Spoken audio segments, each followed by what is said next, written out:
নমস্কার বন্ধুরা, একদম ফ্রেশ তেলে ভাজা বন এভাবে আপনারা নিজের হাতে একদম পরিষ্কার ভাবে বানিয়ে নিতে পারেন। বেকারির থেকে অনেক গুণ বেশি ভালো হবে, খেতেও হবে অনেক সুস্বাদু। নিজের হাতে বানিয়ে বাচ্চাদের বা পরিবারের সকলের জন্য পরিবেশন করবেন। এখন আমি একটা ভেঙে দেখাচ্ছি ভেতরটা। দেখুন, আমি শব্দ করে দেখিয়ে দিচ্ছি কতটা মুচমুচে হয়েছে। উপরটা হয়েছে একদম মুচমুচে আর ভেতরটা হয়েছে নরম। দেখুন কতটা জালিদার হয়েছে। এই যে দেখুন, আমি শব্দ করেও দেখিয়ে দিচ্ছি। নিজের হাতে ঘরে বানিয়ে খেলে এর টেস্ট কিন্তু অনেকটাই আলাদা হয়, অনেক বেশি টেস্ট হয়। তাহলে চলুন দেখে নেওয়া যাক আমাদের আজকের রেসিপি। সবার প্রথমে এখানে নিয়েছি 1 চামচ ইস্ট। ইস্টটা একটা বড় বাটিতে নিয়ে নিলাম। আর এখানে নিয়েছি কুসুম গরম জল। গরম জল দিয়ে ইস্টটাকে ভিজিয়ে রাখবো।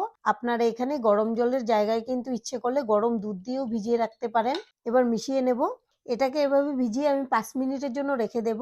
5 মিনিট পর দেখুন জলের সঙ্গে খুব সুন্দর করে মিশে গেছে ইস্টগুলো।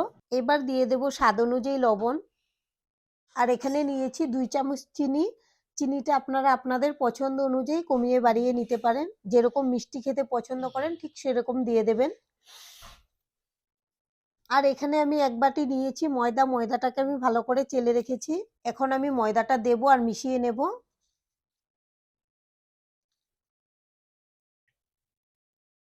আমি 1 বাটি ময়দার জন্য 1 চামচ ইস্ট নিয়েছিলাম। আমি সবটুকুই দিয়ে দিলাম। এখন যদি জল লাগে আমি মিশিয়ে নেব। প্রথমে ভালো করে মেখে নিচ্ছি। এবার আমি হাত দিয়ে মেখে নেব, তাহলে বোঝা যাবে জলটা কতটুকু লাগবে পরিমাণটা। এখানে জল আরেকটু লাগবে, তাই আমি অল্প জল দেব। একবারে জলটা দেওয়া যাবে না, তাহলে ডোটা বেশি পাতলা হয়ে যেতে পারে। আমি যতটুকু জল লাগবে আমি অল্প অল্প করে দেব। এবার আর জল লাগবে না। এখন আমি খুব ভালো করে মেখে নেব। আমি ডোটাকে খুব ভালো করে মেখে নিয়েছি। এবার একটু গোল করে নেব। আর দেখুন এরকম নরম করে মেখে নিতে হবে। এখন দিয়ে দেব সাদা তেল। তেলটা ভালো করে লাগিয়ে নেব। এখন ঢেকে রেখে দেব 30 মিনিটের জন্য। 30 মিনিট পরে ফিরে এসেছি। এখন ঢাকনাটা খুলে নেব।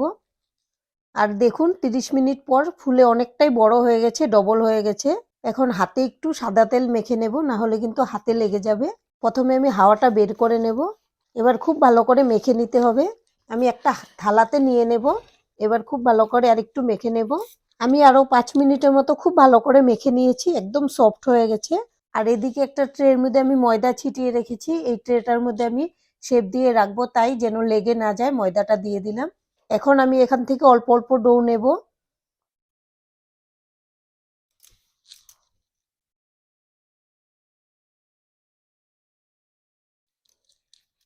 দুই হাত লাগিয়ে আমি করে নিচ্ছি।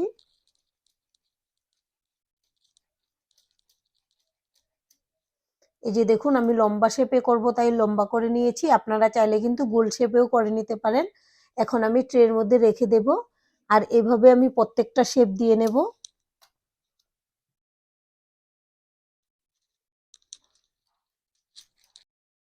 এই যে দেখুন আরেকটা শেপ দিয়ে নিয়েছি। আর রাখতে হবে কিন্তু একটু দূরে দূরে, না হলে কিন্তু এটা যখন ফুলবে অনেকটাই বড় হয়ে যাবে আর একসঙ্গে লেগে যেতে পারে। তাই একটু দূরে দূরেই রাখতে হবে। আর এভাবে আমি বানিয়ে নেব সবগুলো। আমি সবগুলো শেপ দিয়ে নিয়েছি। এখন এগুলোকে রেস্টে রাখবো আবারও 30 মিনিটের জন্য। আমি 30 মিনিট পরে ফিরে এসেছি। আর দেখুন ফুলে কত বড় বড় হয়ে গেছে রেস্টে রাখাতে। আর এদিকে গ্যাসে একটা কড়াই বসিয়েছি আর দিয়েছি সাদা তেল। তেলটাকে খুব ভালো করে গরম করে নিয়েছি আর গ্যাসের ফ্লেমটা মিডিয়ামে রেখেছি। এখন আমি বনগুলো নেব আর তেলের মধ্যে ছেড়ে দেব। দেখুন কত সফট হয়েছে। আমি 2 পিস করেই ভেজে নেব। আপনারা আপনাদের সুবিধা অনুযায়ী কম বেশি করে নিতে পারেন। এবার উপর থেকে এভাবে তেল দিয়ে দেব। আর বন্ধুরা, আমাদের রেসিপিটা দেখে যদি আপনাদের ভালো লাগে একটা লাইক অবশ্যই দিয়ে দেবেন। আপনাদের একটা লাইক আমাদেরকে অনেক উৎসাহ দেয় নতুন নতুন ভিডিও বানাতে। আর আমাদের পাশে থেকে চ্যানেলটিকে সাবস্ক্রাইব করে নেওয়ার জন্য অনুরোধ রইল। আমি একবার উল্টে দিয়েছি আর এভাবে উপর থেকে তেল দিয়ে দিচ্ছি। আর সব দিক থেকে যেন কালারটা খুব সুন্দর করে আসে, তাই উল্টে পাল্টে ভেজে নিতে হবে। আর এই বনগুলো খেতে এরকম হবে যেন বেকারি থেকে কিনে আনা, এতই সুস্বাদু হয়। আপনারা খেয়ে বুঝতে পারবেন না যে এটা বেকারি থেকে আনা না ঘরে তৈরি। এবার কিন্তু কালারটা আসতে শুরু হয়ে গেছে, খুব বেশি সময় লাগবে না। আর এইভাবেই আমি সবগুলো ভেজে নেব। আর যেহেতু এগুলো একদম স্পঞ্জি হয়, খুব বেশি সময়ও কিন্তু লাগে না। আজকে আমি যেভাবে বানিয়েছি আপনারা চাইলে এভাবে বানিয়ে বাড়ির বাচ্চাদেরকে স্কুলের টিফিনে বা সন্ধ্যের টিফিনে দিতে পারেন।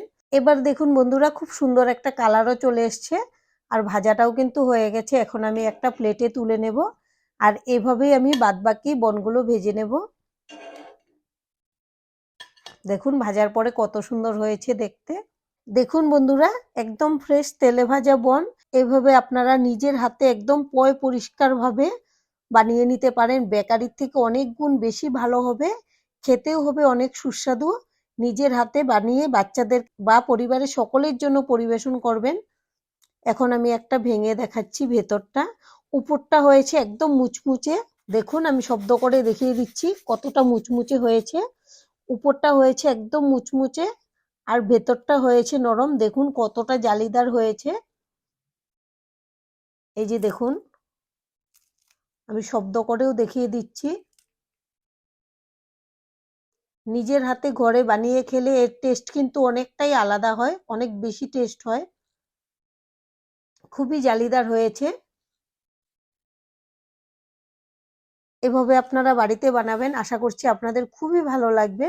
আর আজকের ভিডিওটা এখানেই শেষ করব। সবাই ভালো থাকবেন, সুস্থ থাকবেন। সম্পূর্ণ ভিডিও দেখার জন্য অসংখ্য ধন্যবাদ।